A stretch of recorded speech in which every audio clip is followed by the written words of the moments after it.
je suis ravie de vous retrouver aujourd'hui pour la toute première chronique sur Scribd que je vais faire donc sur ma chaîne.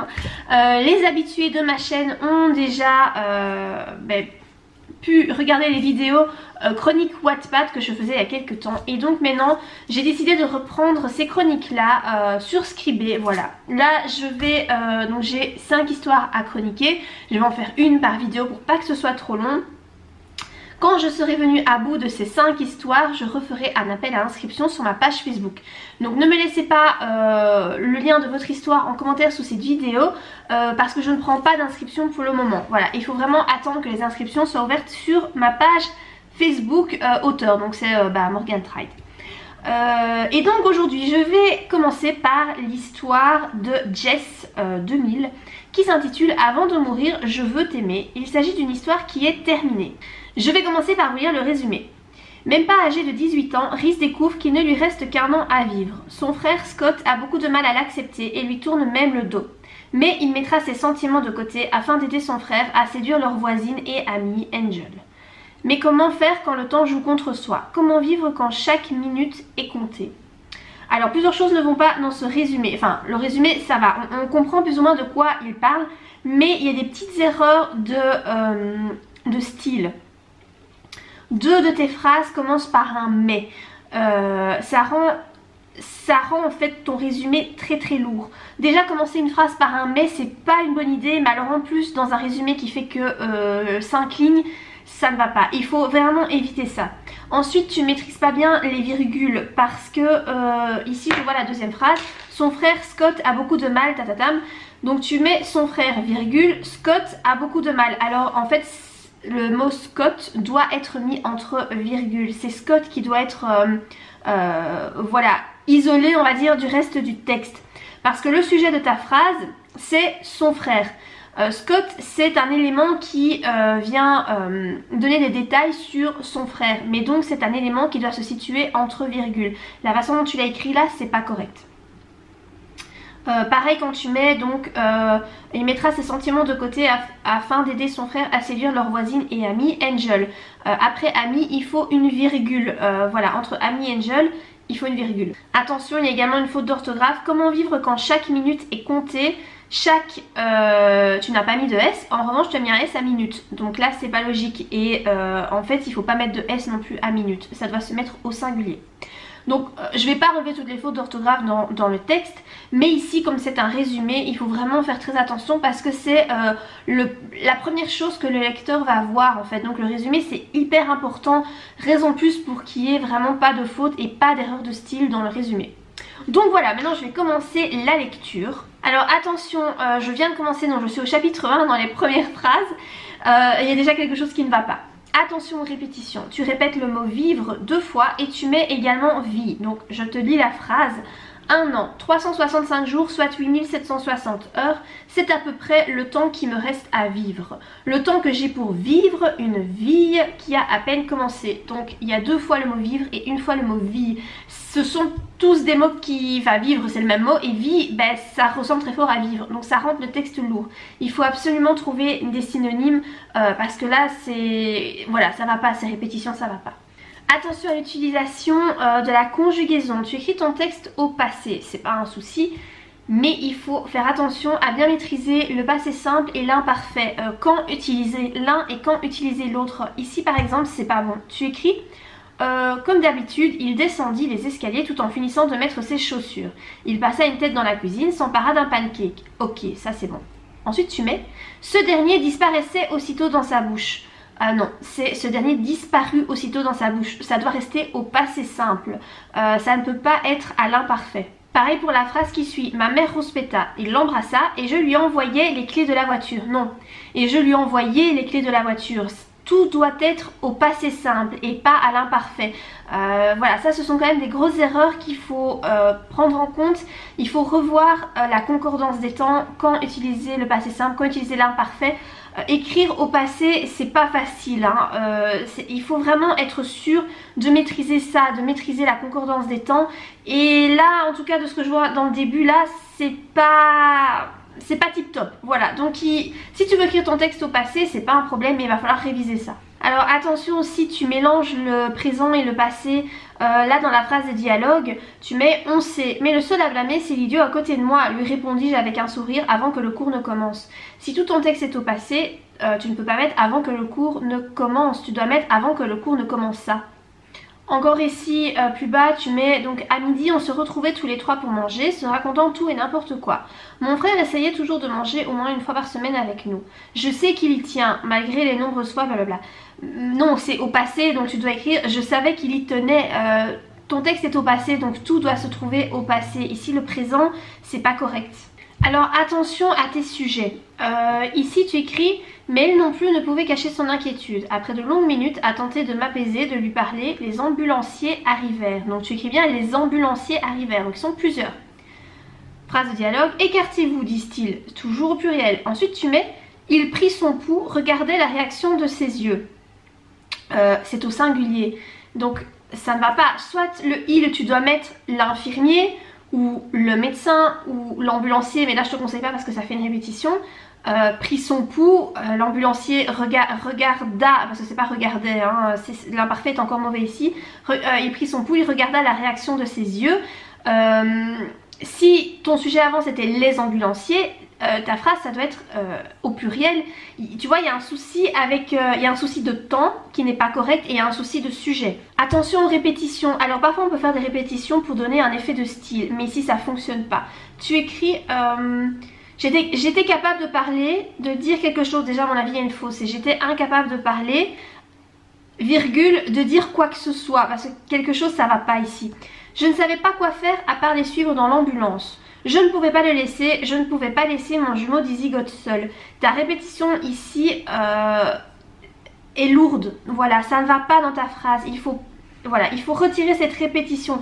C'est pas la peine en fait de répéter, tu peux simplement mettre je ne pouvais pas laisser mon jumeau dizygote seul. Pourquoi répéter je ne pouvais pas le laisser, je ne pouvais pas laisser mon jumeau dizygote seul. Voilà, ce sont des mots qui sont inutiles en fait et qui alourdissent le texte. Alors attention aux virgules, quand tu mets les virgules tu ne les mets pas aux bons endroits et souvent t'en mets pas quand il faut en mettre et du coup en fait ton texte perd en fluidité. Certaines phrases sont pas lisibles, sont pas faciles à comprendre, moi je dois les relire plusieurs fois. Il va falloir vraiment revoir les règles de ponctuation et en particulier du placement de la virgule. Quand mettre une virgule c'est super important, la ponctuation c'est vraiment pas un truc à négliger, les virgules sont là pour quelque chose, il faut pas faire comme si elles étaient inutiles. Non, il faut vraiment revoir les règles de ponctuation et d'utilisation de la virgule. Attention aux répétitions, ici dans la phrase tu mets pour votre fils l'opération est trop risquée, mais il existe d'autres traitements, mais ils ne feront que retarder l'inévitable. Mais, déjà commencer une phrase par mais, je ne conseille pas trop, c'est lourd et c'est pas beau, c'est pas une faute en soi mais c'est pas génial en fait, il faut éviter. Ce serait mieux si tu mettais cependant il existe d'autres traitements mais ils ne feront que retarder l'inévitable. Commencer ta phrase par cependant c'est nettement mieux et en plus tu retires une répétition. Alors attention à bien utiliser les bons adjectifs. Ici donc le médecin a priori est en train de lui expliquer que il a un glioblastome et que donc il va mourir. Donc Riz dit je suis mourant, c'est ça que vous essayez de me dire depuis 2 minutes. Ensuite ta phrase qui suit, qui est une phrase de narration, coupable, il baissa maladroitement la tête. Le médecin, j'ai travaillé avec des médecins en fait, un médecin ne va pas se sentir coupable de la maladie d'un de ses patients, sauf s'il en est responsable parce qu'il a fait une connerie, mais là c'est pas le cas. Coupable n'est pas le bon adjectif. Tu peux mettre par exemple attristé, il baissa maladroitement la tête. Mais un médecin ne va pas se sentir coupable de la maladie d'un patient. Voilà, les médecins quand même, dans leur formation, etc., dans tout ce qu'ils voient, ils parviennent à se détacher quand même de ce qui arrive à leurs patients. Donc tu peux mettre qu'il est attristé parce que ça oui, mais il va pas se sentir coupable. Donc attention à bien utiliser les bons adjectifs. Alors je suis passée au chapitre 13, donc l'avant, non, il y a encore un chapitre 14 et l'épilogue, histoire de voir si tu t'es améliorée dans l'écriture. Alors ici, ce qui me surprend dans le début du chapitre 13, c'est que ton histoire est au présent, tu n'écris plus du tout au passé. Alors je pense que c'est nettement mieux, voilà, parce que de ce que j'ai vu dans le début de ton histoire, malheureusement tu maîtrises pas très bien le passé. Tout ce qui est conjugaison, concordance des temps, c'est pas maîtrisé. Voilà, alors ça s'apprend, hein, évidemment, il y a des règles qu'il faut apprendre. Donc si tu veux écrire au passé, il va falloir revoir tout ça et vraiment faire un travail d'apprentissage. Là je vois qu'au présent, bah, c'est nettement mieux. À mon avis c'est plus facile pour toi de choisir le présent, donc voilà, moi je te conseille de poursuivre dans le présent. Alors attention, ici tu écris une phrase qui veut rien dire. Nos habits, bon déjà tu écris habille, c'est pas bon, c'est pas habille avec LES, c'est habille avec TS à la fin. Nos habits tombent de nos corps dont l'envie devient de plus en plus présente. Trop d'informations dans la même phrase, pas correct. Nos habits tombent de nos corps, ça se dit pas vraiment.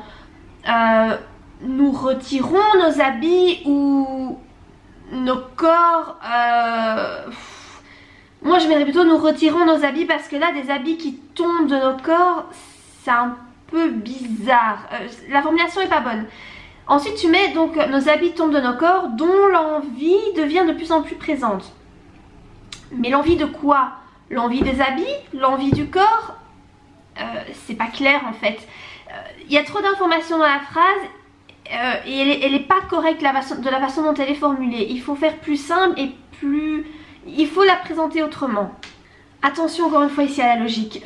Donc il vient de recevoir un appel de son père qui lui dit viens vite à l'hôpital. Viens vite à l'hôpital. Et donc Chris lui demande mais qu'est-ce qui se passe? Et son père ne lui répond pas, lui dit je t'expliquerai la situation quand tu arriveras. Déjà c'est bizarre, voilà. Enfin bon pourquoi pas, mais je trouve ça bizarre qu'il ne lui donne pas d'infos par téléphone. Bon bref, donc le papa raccroche. Donc en fait cet appel téléphonique fait 3 phrases. Je trouve ça particulier, mais bon pourquoi pas. Et donc du coup ben, comme il a passé la nuit avec la voisine là, Angel, donc il lui dit ben voilà il faut qu'on aille à l'hôpital, j'en sais pas plus. Et donc elle lui dit Reese regarde-moi, ça va aller, c'est peut-être rien de grave. Alors ou soit la fille est complètement débile, soit je ne sais pas, mais si tu reçois un coup de fil de ton père complètement paniqué en te disant vite vite vite viens à l'hôpital, je t'expliquerai plus tard, pas d'office que c'est grave hein, parce que tu vas pas tu téléphones à ton gosse pour lui dire de venir à l'hôpital. Tu vas pas risquer que ton gosse fasse un accident sur la route parce qu'il va se dépêcher, parce qu'il sera en stress, etc. Si en fait c'est juste que son frère s'est cassé le petit doigt quoi. Manque de logique, voilà, moi ça me fait rire en fait de voir ça, ça va pas. De mon point de vue, ça va pas. Alors voilà, donc bon je suis désolée pour le... Je vais spoiler l'histoire forcément puisque je dois un petit peu forcément donner mon avis hein. Donc son frère malheureusement se fait renverser sur un trottoir et meurt sur le coup. Et en fait ce qui me choque un peu c'est que les parents interviennent très peu. Voilà, son père lui dit ben voilà il est là, c'est lui qui lui explique à son fils, donc enfin au frère et donc son fils qui s'est fait renverser, qu'il est mort sur le coup et qu'une infirmière donc l'accompagne jusqu'à la chambre. Je comprends bien qu'on se concentre sur le frère hein, c'est sûr, mais je trouve que la place des parents, c'est comme si les parents en fait avaient rien à foutre. Enfin pour moi il faudrait se centrer un petit peu sur les parents, genre mettre je trouve ma mère en larmes en train de crier son désespoir, ou mon père complètement effondré, enfin essayer d'exprimer la douleur des parents, parce que en tant que parent, alors en tant que frère et soeur, quand tu perds ton frère ou ta soeur, j'imagine que ça doit être horrible, mais en tant que parent quand tu perds un de tes enfants, je pense que c'est 100 fois pire. Voilà, en tant que parent perdre un enfant c'est juste ton monde qui s'écroule, et là on le ressent absolument pas. On a l'impression que les parents sont inexistants en fait dans le truc, et puis voilà c'est pas logique. Moi en tout cas ça me perturbe, voilà, je trouve que c'est pas logique. Donc voilà, je vais m'arrêter là pour ma lecture. Évidemment je sais pas lire toute l'histoire, donc forcément sur le fond de l'histoire je peux pas trop juger puisque je n'ai lu que 2 chapitres hein, donc c'est trop peu pour pouvoir juger. Néanmoins voilà, il y a des commentaires que je peux faire. Tu as commencé au passé et là en tout cas le chapitre 13 tu as décidé de poursuivre au présent. C'est très bien, je te conseille plutôt d'aller dans cette voie, continuer au présent, parce que le passé n'est malheureusement pas maîtrisé. Et donc plutôt que de faire des erreurs inutiles, autant choisir le présent parce que c'est mieux. Voilà, tu maîtrises mieux le présent. Attention quand même aux fautes d'orthographe, il y en a quand même beaucoup. Voilà, il y a quand même beaucoup de fautes d'orthographe. Donc si tu veux présenter ton texte à une maison d'édition, il va falloir faire appel à un correcteur. Parce que là, comme ça passera pas. Attention à la ponctuation. Les virgules ne sont pas utilisées de la bonne façon. Donc il faut revoir absolument ça aussi pour la ponctuation. Attention aux répétitions. Il y a beaucoup de répétitions, beaucoup de phrases en fait qui sont répétées, mais des phrases qui sont répétées pour ne rien dire. Ça je pense que si tu relisais ton texte, tu pourrais déjà supprimer beaucoup de choses. Souvent quand on écrit un premier jet, on se répète beaucoup, voilà. Et puis quand on relit, on se rend compte qu'on peut raccourcir. Il y a des phrases qui sont inutiles, il y en a d'autres qu'on peut goupiller. Voilà, ici on sent bien qu'il n'y a peut-être pas eu de relecture. Et du coup, il y a beaucoup de choses qui sont inutiles, qui alourdissent le texte et qui pourraient être supprimées. Attention à la logique, parce que je trouve du peu que j'ai lu, il y a des illogismes je trouve dans l'histoire, dans les réactions des héros, etc. Donc voilà par rapport à ces quelques petits commentaires, j'espère que ça pourra quand même t'aider à t'améliorer, à modifier certaines choses dans ton histoire pour que ce soit toujours mieux. Si tu as des questions, n'hésite pas à les laisser en commentaire. J'espère que cette vidéo vous aura plu à vous tous. Et si c'est le cas, n'oubliez pas de la liker. Et moi je vous dis à très bientôt pour de prochaines vidéos. Bye!